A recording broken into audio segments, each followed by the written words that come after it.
నమస్కారం. ఈ వీడియోలో కొన్ని సందర్భాలలో చంద్రబాబు గారికి సంబంధించి అతి మంచితనం అనాలి, లేదన్నప్పుడు కొంచెం ఆలోచిస్తూ సైలెంట్‌గా ఉంటాడని చెప్పాల్సి ఉంటుంది. అర్థం చేసుకోండి. గణేష్ గోల్డ్ తాకట్టులో ఉన్న బంగారాన్ని విడిపించి కొనబడును. సంప్రదించండి 9966611144. రేవంత్ రెడ్డి ఈయన చెప్పి మరి కుంభస్థలాన్ని కొట్టాడు. ముఖ్యమంత్రి అవుతా అని చెప్పి మరి డేట్ చెప్పి మరీ కొట్టాడు. నిన్న మొన్న ఏదో వీడియో చూసి నేను షాక్ అయింది. అసలు కేటీఆర్తో ఏబిఎన్ రాధాకృష్ణ గారి ఇంటర్వ్యూ. రేవంత్ రెడ్డి ఏం చెప్తూ ఉండేవాడు, సీఎం అవుతాని చెప్పాడంట కదండి. అవును, చెప్తూ ఉండేవాడు, చెప్పుకుంటూ ఉండేవాడు, ఇలా మాట్లాడి ఎటకారంగా సీఎం అయ్యాడు రేవంత్ రెడ్డి. తర్వాత ఆయనతో పాటు చేసిన టీడీపీ వాళ్ళు, అఫ్ కోర్స్ రోజా, ఆమె కూడా ఏమన్నారు, రేవంత్ చెప్తూ ఉండేవాడు నేను సీఎం అవుతానని చెప్పేసి మేము నవ్వుకునే వాళ్ళం. సీఎం అయ్యాడు ఈరోజు. అలా బీఆర్ఎస్ వాళ్ళు, కాంగ్రెస్ వాళ్ళు, టీడీపీ వాళ్ళు ఒకళ్ళ ఇద్దర, ఈవెన్ ఎమ్మెల్సీగా చేసిన వాళ్ళు కూడా రేవంత్ రెడ్డి ఏనాడో చెప్పాడు సీఎం అవుతానని, ఈరోజు అయి చూపాడు అన్నారు. అంటే అంత క్లారిటీగా ఉంటాడు. అటువంటి మనిషి ఈ బీఆర్ఎస్ పార్టీలో ఉన్నటువంటి కొంతమంది, యూట్యూబర్లో ముస్తున్నటువంటి కొంతమంది రేవంత్ రెడ్డి అంటే దిట్టంగా మాట్లాడుతూ ఉంటే సమాధానం ఇవ్వాల్సిన వాళ్ళకి సమాధానం ఇస్తున్నాడు. తేడాగా వాగాడు, వీడు మన స్థాయి కాదనుకుంటే కేసులు వేసి లోపలికి తోసేస్తున్నారు. ఇది తెలిసి కూడా చంద్రబాబు నాయుడు మనం ఎన్ని మాట్లాడినా సరే సైలెంట్గా ఉన్నాడు. ఆయన శిష్యుడే రేవంత్ రెడ్డి, మనం ఎక్కడ ఏపీలో ఉన్నాంలే అనేద్దాంలే అని చెప్పేసి రేవంత్ రెడ్డిని అనరాని మాట్లాడినాడు ఓ వ్యక్తి. అతన్ని చాలామంది నాగార్జునమ్మని కొంతమంది, నాగార్జున యాదవ్ అని కొంత రకరకాలు అంటున్నారు. ఎవరు నాకు అర్థం కాలం. ఆడ మగ చూస్తే మగ అబ్బాయి, మగ అతను. దాన్ని క్రాస్ చెక్ చేస్తే వాయిస్ కొంచెం తేడా ఉండేసరికి పీలగా ఇక అతను సోషల్ మీడియా ఆట పట్టిస్తున్నారు. మనకు అవద్దు. యాజ్ ఎ జర్నలిస్ట్ ఉన్న విషయం మాట్లాడుకుందాం. ఉన్న విషయం ఏంటి, కొమ్మినేని శ్రీనివాసరావు అనే వ్యక్తి గతంలో ఇదే సాక్షిలో డిబేట్ నిర్వహిస్తున్నప్పుడు ఓ వెధవ ఎనలిస్ట్ ముసుగులో అమరావతి వేశ్యల రాజధాని అన్నాడు. అవును, నేను కూడా విన్నాను అన్నట్టుగా ఓవర్ యాక్షన్ చేశాడు ఈ కొమ్మినేని. ఏమైంది, తీసుకెళ్ళి వేశారు లోపల. చివరికి అలాగా బయటకు వచ్చారు. ఆల్రెడీ జరిగింది కదా. ఆ రోజు డిబేట్లో ఉన్నప్పుడు అతను ఎదుటిన్న వ్యక్తిని కంట్రోల్ చేయాల్సింది పోయి చెప్పు నువ్వు, నేను కూడా వింటా అన్నట్టుగా ఉన్నాడు కొమ్మినేని. ఒక మోడరేటర్గా ఉన్నప్పుడు నువ్వేం చేయాలి, ఎదురుడు ఏది మాట్లాడితే ఆ మాట్లాడని అనాలా, లేదా ఎదుటోడు తప్పుగా మాట్లాడితే మధ్యలో కట్ చేయాలా, చేయలా. ఇప్పుడు ఈపీ ఉండదండి, ఇక్కడ ఇయర్ ఫోన్ ఉంటుంది. అది వచ్చేసి పోస్ట్ కంట్రోల్ రూమ్ అని ఉంటుంది, పీసర్ అని ఒకటి ఉంటుంది. ఎవరన్నా కానీ ఫోన్లు చేసినా, ఎవరైనా లైవ్లో ఉన్నా మొత్తం పీసర్ చేతిలో ఉంటుంది కంట్రోల్ మొత్తం. ఈయన ఒక్కసారి ఈపీ ఉంది కాబట్టి, మైక్ ఉండేది కాబట్టి, తేడాగా మాట్లాడుతాడు లైన్ ఆపండి అయినా సరిపోయింది. నువ్వు లైవ్లో ఉన్నా కాబట్టి మీరు అంటే తప్పుగా మాట్లాడొద్దు, పీసీఆర్ లైన్ కట్ చేయండి అన్నట్టు కట్ చేస్తారు. నువ్వు అదేం చేయకుండా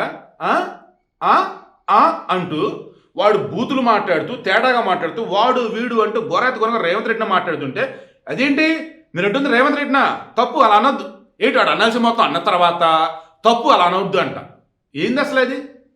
ఇక దాంతో తెలంగాణ పీసీసీలో కీలకమైన నాయకులు, ఐ థింక్ ఎవరో శైలేష్ సమ్ పర్సన్ బేగం బజార్లో పోలీస్ స్టేషన్లో కేసు పెట్టారు. దాంతో కొమ్మినేని మీద కేసు ఫైల్ అయింది.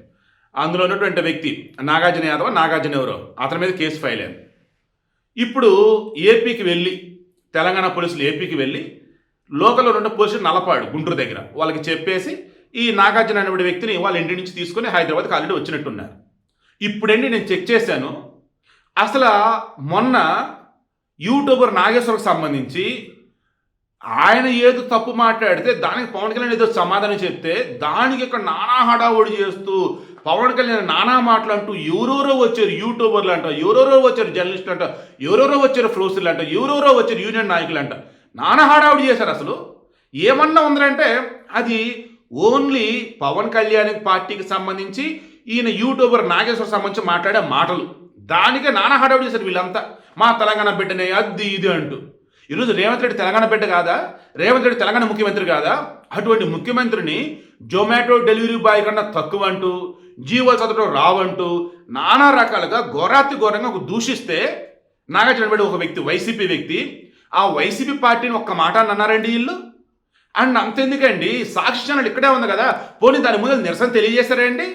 సాక్షి ఛానల్ని ఏమనలా, ఆ వైసీపీ నాగార్జున ఏమనలా, అండ్ డిబేట్ కండక్ట్ చేసిన కొమ్మినేనిని ఏమనలా.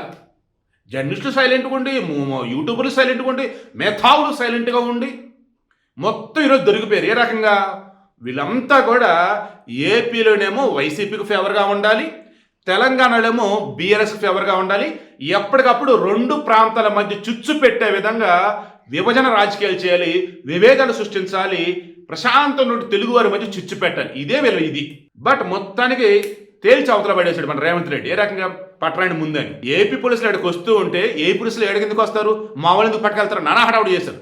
ఆ రోజు క్లియర్గా నాతో సహా ఏపీలో చాలా మంది చెప్పింది ఒకే ఒకటి, ఏమయ్యా ఏపీలో ఉన్న ఎవడో రేవంత్ రెడ్డి గారి గురించో ఇంకెవరి గురించి తప్పుగా మాట్లాడాడు, వాడిని ఆటోమేటిక్గా అదుపు తీసుకోవడానికి తెలంగాణ పోలీసులు ఏపీకి వస్తారు.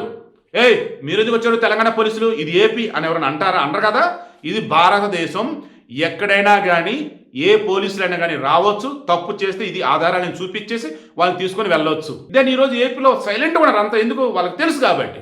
తెలంగాణలో కూడా తెలుసు, అందుకే వాళ్ళు మౌనం ఉన్నారు. కానీ కొంతమంది హడావుడి చేసే హడావుడి చేశారు. ఇక ఇప్పుడు దెబ్బకి అంతా క్లోజ్ చేసుకున్నారు నోర్లన్నీ. ఇప్పుడు రేవంత్ రెడ్డి చంద్రబాబు నాయుడు గారి లాగా ఆచితూచి అడిగేద్దాం, ఆలోచించి తర్వాత నిర్ణయం తీసుకుందాం కాదు. నోరెత్తి వాగాడు, నోరు జరి వాగాడు, ఉంచొద్దు, తీసుకొచ్చి లోపలే. ఎందుకు అలా వాగాడు, తన వెనక ఎవరున్నారు, ఏంటి మొత్తం లెక్కలు తెలుద్దాం. తెచ్చారు, లెక్కలు తెలుస్తూ ఉన్నారు. ఇదే నాగార్జున వ్యక్తి, ఈ వైసీపీ వ్యక్తి బాబోయ్ చంద్రబాబు నాయుడు గారిని అనరాని మాట్లాడినాడు, లోకేష్ గారికి సంబంధించి అసలు గురగా మాట్లాడాడు. మరి ఇన్ని రోజులు ఎలా బయట నాకు ఇప్పటికీ అర్థం కావట్లా. ఈ ప్రశ్న జోసెఫ్ అనబడే వ్యక్తి కూడా హిందూ దేవుని అనరాని మాట్లాడటం, మావోయిస్టులు సపోర్ట్ చేసి మరలా మావోయిజం పురుడు పుస్తకం అనడంతో అప్పుడు అతని మీద కేసు పెట్టి లోపలేశారు. ఈవెన్ పవన్ కళ్యాణ్ గారు రిమైండింగ్లో ఎన్ని మాట్లాడినా కానీ బెయిల్ వస్తుంది. అవి ఎప్పుడైతే అన్లాఫుల్ యాక్టివిటీస్ ప్రివెన్షన్ యాక్ట్ పెట్టున్నారో అప్పుడు లోపలికి వెళ్ళి ఉన్నాడు. సో మొత్తం మీరు క్రాస్ చెక్ చేయండి. ఇప్పటికీ చంద్రబాబు నాయుడు కావచ్చు, లోకేష్ కావచ్చు, టీడీపీ వాళ్ళు సోషల్ మీడియాలో ఉన్నటువంటి ఎవరైనా కూడా అరెస్ట్ చేయట్లా. తప్పు మాట్లాడదని అంటున్నారు అంతే. అవతల మాట్లాడుతున్నారు, కూతలు కూస్తూనే ఉన్నారు. అలా కుప్పలు తెలంగాణలో ఉన్నారు, ఏపీలో ఉన్నారు. ఇప్పుడు అందరూ నోటికి అడ్డుకట్ట వేసాడు మన రేవంత్ రెడ్డి. పద్ధతిగా ఉండండి అబ్బాయి, ఉన్న విషయాన్ని చెప్పండి, బట్ భాష ముఖ్యం. ఓవరాల్గా అన్నప్పుడు ఏపీకి తెలంగాణ చిచ్చు పెట్టాలని చూస్తుంది ఎవరంటే అక్కడ ఒక పార్టీ, ఇక్కడ ఒక పార్టీ, ఆడొక బ్యాచ్, ఏడొక బ్యాచ్. ఇప్పుడు అందరు తొక్కలు కట్ చేస్తారు. ఇప్పుడు నాగార్జున అనబడే ఈ వైసీపీ వ్యక్తి ఎందుకు అంత దారుణంగా మాట్లాడాడు? అతనికి ఆల్రెడీ స్క్రిప్ట్ ఇచ్చారా? స్క్రిప్ట్ ఫ్రమ్ తాడేపల్లె, లేదా ఇతను ఎవరు, అది వేషల రాజధాని అమరావతి అన్నాడే జర్నలిస్ట్ అని చెప్తున్నాడు మనిషి ఎవరు, బుద్ధి బుర్ర లేనటువంటి వ్యక్తి. అతను ఆ తర్వాత ఏమన్నాడు, నాకు పలానా స్క్రిప్ట్ ఇచ్చారు నేను చదివాను అన్నాడా, లేదా సొంతంగా చెప్పానాడా? అక్కడ కూడా తేలింది ఏంటంటే పైనుంచి స్క్రిప్ట్. సో ఇక్కడ కూడా ఆటోమేటిక్గా అర్థమవుతుంది ఏంటంటే స్క్రిప్ట్. ఈ స్క్రిప్ట్ ఎవరు ఇచ్చారు? తెలుగు రాష్ట్రాల మధ్య చిచ్చు పెడతానిక తెలంగాణ ముఖ్యమంత్రి మీద అని అనగానే ఏపీలో ఉన్నటువంటి కొంతమంది ఇటు సపోర్ట్ వస్తారు. అసలు ఎలా అనుకున్నాడు? అండ్ తెలంగాణ ముఖ్యమంత్రి అనగానే తెలంగాణలో మొత్తం ఏపీకి తిడతారు. అసలు ఎందుకు అనుకున్నాడు? ప్రజలు తెలివైన వారు. కేవలం ఈరోజు కొంతమంది పేటీఎం బ్యాచ్ లాగా కావాలని హడావుడి చేస్తూ తిరుగుతుందని చెప్పి సరే అర్థమైపోయింది. అందరు తోకలు చంద్రబాబు నాయుడు కట్ చేయలేకపోవచ్చు, రేవంత్ రెడ్డి గారు కట్ చేస్తారు. ఎందుకంటే అత్యధికులు హైదరాబాద్లో ఉంటున్న వాళ్ళే. మరలా చెప్తున్నా, చాలా హ్యాపీగా ఉంది. నోరు జారి తేడా గనక వారితే ఊరుకునేది లేదు, జాగ్రత్త అని చెప్పేసి క్లియర్ వార్నింగ్ ఆల్రెడీ ఈరోజు గవర్నమెంట్ ఇచ్చేసింది. ఇక్కడ ఏపీలో కూడా ఆల్రెడీ దానికి తగ్గట్టు ఒక టాస్క్ ఫోర్స్ కూడా ఫామ్ చేస్తున్నారట. ఫైనల్లీ ప్రశాంతంగా యూట్యూబ్ చూడొచ్చా అన్న ఫీలింగ్ అయితే నాకైతే వస్తుంది. ఎందుకంటే బూతులు లేకుండా పద్ధతిగా ఇన్ఫర్మేషన్ చెప్పు. ఒకవేళ ఎవరికైనా నువ్వు చెప్పాల్సి వస్తే సజెషన్ అన్నట్టు ఇవ్వు, అంతేగాని నోటికి ఎంత వస్తే అంత ఎవరిన పెడితే అనేస్తావా? అండ్ వాడేదో ఎక్కడేదో కూస్తే నువ్వు ఇక్కడ వచ్చేసి లైవ్లో మొత్తం అది పెట్టేస్తావా, లేదా వీడియో మొత్తం అది పెట్టేస్తావా? ఏంటన్నట్టు అసలు అది